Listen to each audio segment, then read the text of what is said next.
Hello friends, welcome back to Divya Kirupa channel. இன்றைக்கி வீட்டிலேருந்து வெளியே கிளம்புறோம். எங்கே அப்படின்னா எங்கள் மாமியார் வீட்டுக்கு தாங்க போகிறோம். புரட்டாசி மாதம் முடிஞ்சிருச்சு, ஐப்பசி மாதம் ஸ்டார்ட் ஆயிடுச்சு. நம்மள நிறைய பேர் இந்த 1 மந்த் நான்வெஜ்ஜே எடுத்துருக்க மாட்டோம்.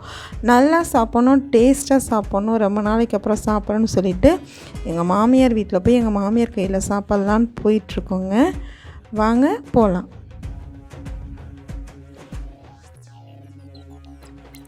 வந்தாச்சுங்க. வீட்டுக்கு வந்தோடனே பாருங்கள், ஸ்கூபி குட்டி எந்திரிச்சு நின்று வால் ஆட்டிகிட்டே இருக்குது. தெரியாதவங்க என்ன கற்றுன்னு கத்திருக்கோங்க.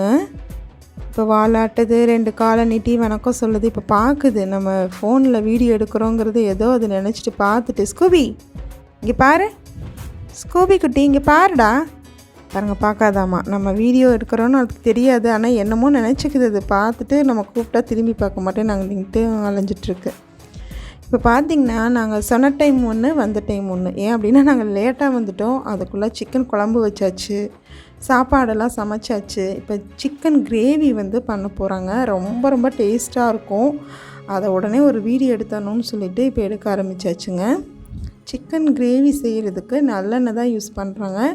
ஒரு 4லேருந்து 5 ஸ்பூன் நல்லெண்ணெய் விட்டுட்டாங்க. ஒரு 3/4 கிலோ அளவு சிக்கன் எடுத்து வச்சுருக்கு.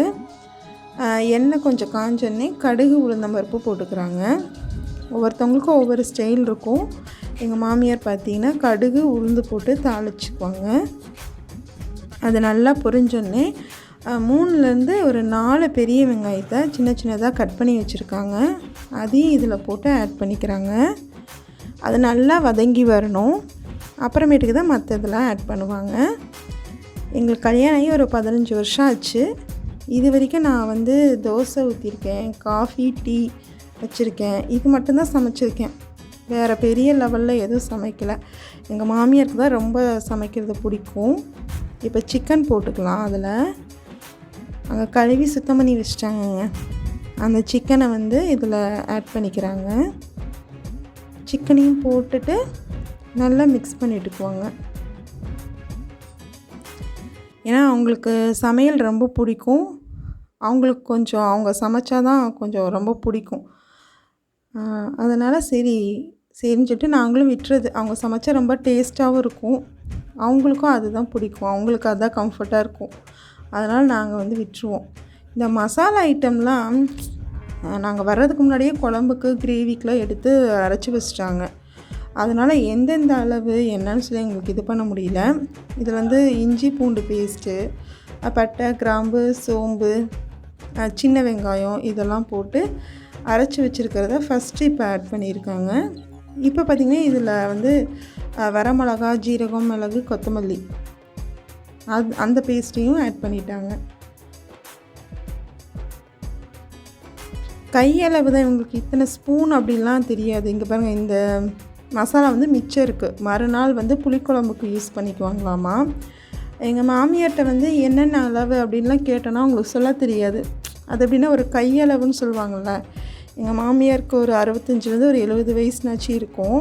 அந்த காலத்தில் ஒரு கையளவு இத்தனை மிளகா எடுத்துக்கணும், இத்தனை ஸ்பூன்லாம் தெரியாது. கையளவுலேயும் உங்களுக்கு தெரியும் அளவு, இத்தனை பேருக்கு சமைக்கிறது. இப்போ கொஞ்சம் உப்பும் ஆட் பண்ணிவிட்டு நல்லா மிக்ஸ் பண்ணிட்டுருக்குறாங்கங்க.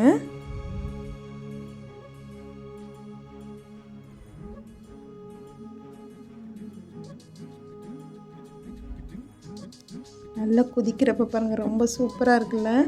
இந்த மசாலா அரைச்சி வச்சு இந்த கிண்ணத்துலேயே கொஞ்சமாக தண்ணி விட்டு அதையும் இதில் அலசி ஊற்றிட்டாங்க.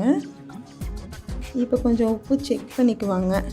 செக் பண்ணிவிட்டு அப்புறம் சிக்கன் வேகிறதுக்கு தேவையான அளவு தண்ணி விட்டு குக்கரை மூடி போட்டு மூடி ஒரு 4-5 விசில் அடிக்க விட்ருவாங்கங்க.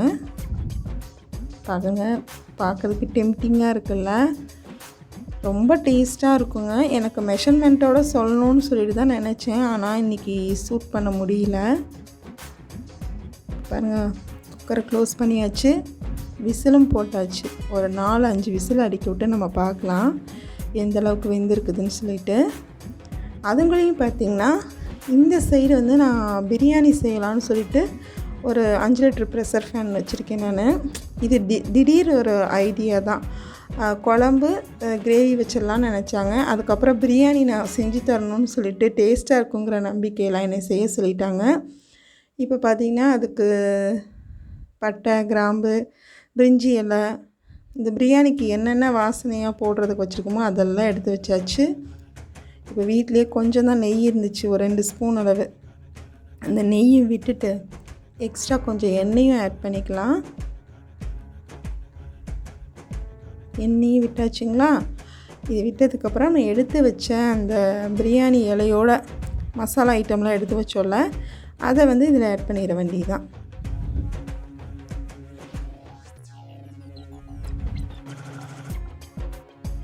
இதையும் ஆட் பண்ணிவிட்டு நல்லா வதங்கட்டும். அது கொஞ்சம் பொரிஞ்சோடனே நம்ம வெங்காயம் ஆட் பண்ணலாம்.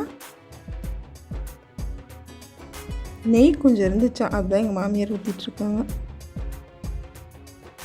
இப்போ வதங்கிடுச்சுங்க.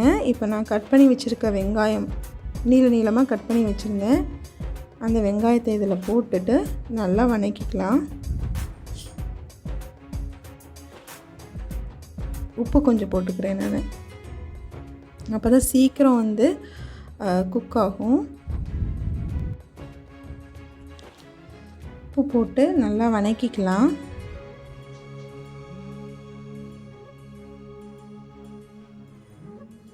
ஓரளவுக்கு வதங்கிடுச்சு.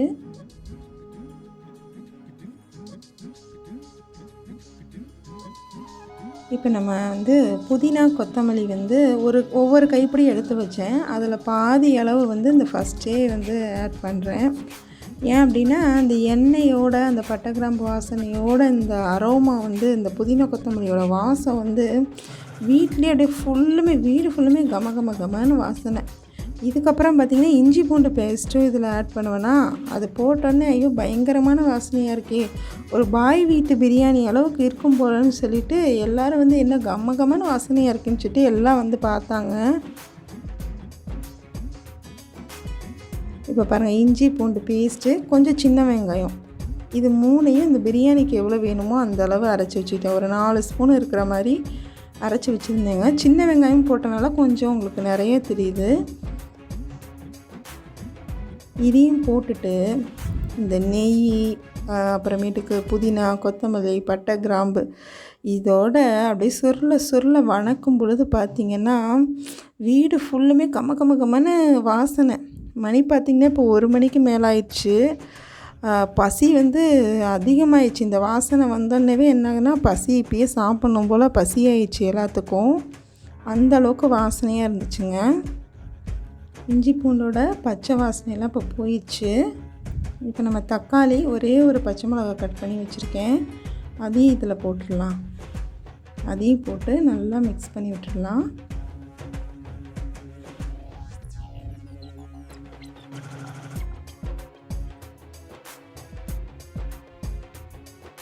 அப்புறம் இது ஒரு 1/2 கிலோ அளவுக்கு சிக்கனை க்ளீன் பண்ணி வச்சுருக்குது.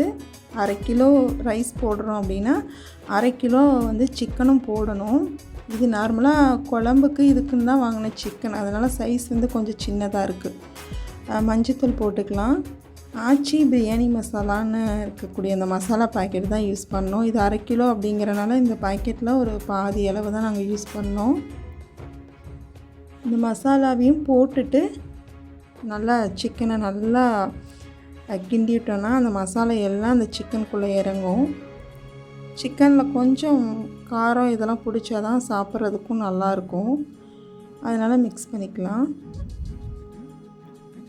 இந்த டைமில் தயிர், லெமன்லாம் இருந்துச்சுன்னா நீங்கள் ஆட் பண்ணிக்கலாம். நான் தயிர் அன்றைக்கி வந்து ஊற்றுறதுக்கு மறந்துட்டேன், கடைசியில் தான் ஊற்றுனேன். நீங்கள் இந்த டைமில் தயிர் இருந்துச்சுன்னு வச்சுக்கோங்களேன், அது ஒரு 2-3 ஸ்பூன் விட்டீங்க அப்படின்னா சிக்கன் இன்னும் கொஞ்சம் சாஃப்டாக ஜூஸியாக வெந்துடும்.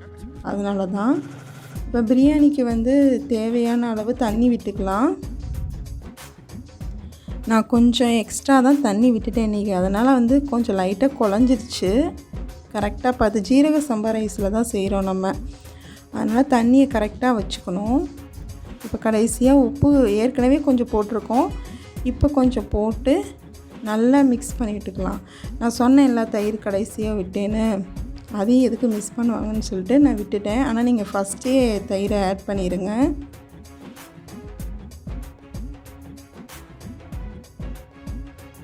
தயிரையும் ஊற்றிட்டு நல்லா மிக்ஸ் பண்ணிவிட்டு இது ஒரு கொதி வர்றப்ப இந்த தண்ணியை வந்து நம்ம செக் பண்ணோன்னா உப்பு கொஞ்சம் தெரிஞ்சிச்சு அப்படின்னா ஓகே. உப்பு கம்மியாக இருந்துச்சுன்னா இன்னும் கொஞ்சம் ஆட் பண்ணணும். அதுக்காக கொதி வர்றதுக்காக வெயிட் பண்ணுறேன். கொதி வந்துருச்சு, உப்பும் செக் பண்ணியாச்சு, கரெக்டாக தான் இருக்குதுங்க. நம்ம ஜீரக சம்பா ரைஸுங்கிறனால வந்து பார்த்திங்கன்னா ஃபஸ்ட்டே போட்டு இந்த மாதிரி கிண்டிக்கிட்டே இருந்தோன்னா அரிசி வந்து அது ஏற்கனவே குட்டி குட்டியாக இருக்குமா, இன்னமும் உடஞ்சி போயிடும் கிண்ட. அதனால் உப்பெல்லாம் செக் பண்ணதுக்கப்புறம் நான் ரைஸை ஆட் பண்ணுறேன். எடுத்து வச்சு 1/2 கிலோ ரைஸ் வந்து ஒரு 5 நிமிஷம் ஊற வச்சா போதும். அரை மணி நேரம் 1 மணி நேரம்லாம் இது பண்ணிங்கன்னா ரொம்ப குழஞ்சி போயிடும். ஒரு 5 நிமிஷம் கழுவி சுத்தம் பண்ணி ஊற வச்சுட்டா போதும். இப்போ லைட்டாக மிக்ஸ் பண்ணிவிட்டு கடைசியில் வந்து புதினா கொத்தமல்லி நம்ம ஏற்கனவே ஒவ்வொரு கைப்பிடி எடுத்து வச்சுருந்தோம், அதில் பாதி தான் ஆட் பண்ணோம். மீதி இருக்கிறதையும் மேலாக தூவிட்டோம் அப்படின்னா ரொம்ப நல்லாயிருக்கும். புதினா கொத்தமல்லி நிறைய பேத்துக்கு நிறைய இருந்தால் சில பேத்துக்கு பிடிக்காது. பிரியாணியில் சாப்பிட அந்த தண்டெல்லாம் எடுத்து வச்சு சாப்பிட்றது கொஞ்சம் சில பேத்துக்கு இரிட்டேட்டிங்காக இருக்கும். அதனால் நீங்கள் உங்களுக்கு வேணாம் அப்படின்னா ஃபஸ்ட்டு போட்டதோடையே நிறுத்திடுங்க. அந்த வாசனையெல்லாம் பிடிக்கும் அப்படின்னா இப்போ கடைசியாகவும் அந்த புதினா கொத்தமல்லியை தூவி நம்ம வந்து குக்கரை க்ளோஸ் பண்ணி வச்சிடலாம்.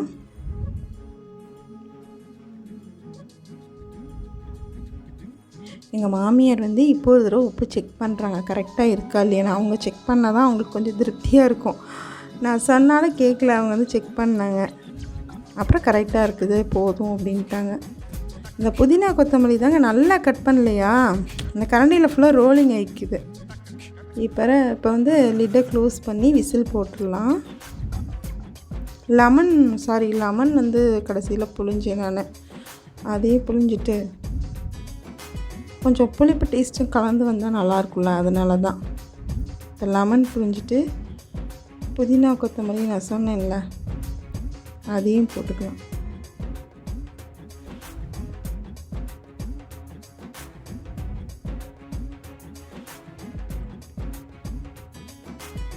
இப்போ இது ஒரு 2 விசில் வந்தோடனே நம்ம ஸ்டவ் ஆஃப் பண்ணிடலாம். இங்கே பக்கத்தில் பார்த்திங்கன்னா சிக்கன் கிரேவி வெந்துருச்சு. ஒரு 4 விசில் பக்கம் அடித்து வெந்துருச்சு. தண்ணி எக்ஸ்ட்ரா இருக்கிறனால இப்படி இருக்குது. இது என்ன பண்ணால் சுருள அதாவது என்ன சொல்ல கிரேவி பதத்துக்கு வரணும், தண்ணி அளவு குறைஞ்சி.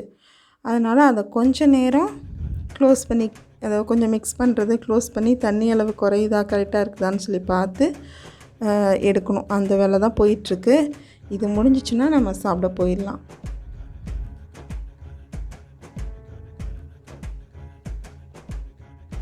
கிரேவி ரெடி ஆயிடுச்சுங்க. அதில் நிறைய தண்ணி இருந்துச்சுல்ல, அதெல்லாம் சுண்டிடுச்சு, நல்லா கிரேவி பதத்துக்கு வந்துடுச்சு.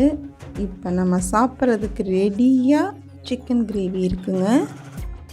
சூப்பராக இருக்குங்க. பார்க்குறதுக்கும் சூப்பராக இருந்துச்சு, சாப்பிட்றதுக்கு அதை விட சூப்பராக இருந்துச்சு.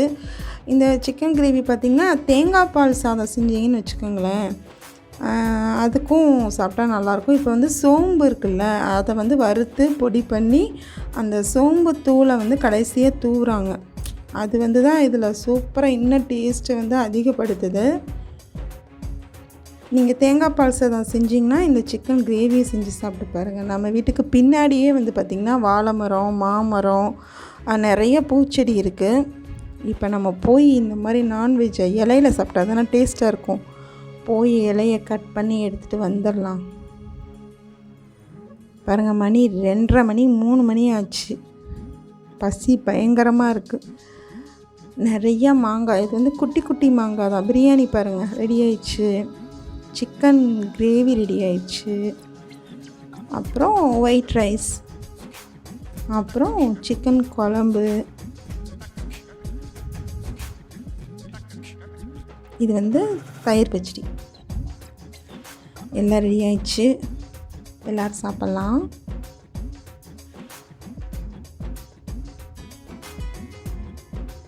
இலையில் வகையாக வச்சு சாப்பிட்டோன்னா பார்க்குறதுக்கும் நல்லா இருந்துச்சுங்க, சாப்பிட்றதுக்கும் ரொம்ப டேஸ்ட்டாக இருந்துச்சு. பிரியாணி தான் பாருங்கள் லைட்டாக தண்ணி கொஞ்சம் அதிகமாகிடுச்சு, அதனால் உதிரியாக இல்லை. இந்த மிஸ்டேக்கை நெக்ஸ்ட் டைம் நம்ம செய்யாமல் பார்த்துக்கலாம். தண்ணி அளவு கரெக்டாக வச்சுக்கலாம்.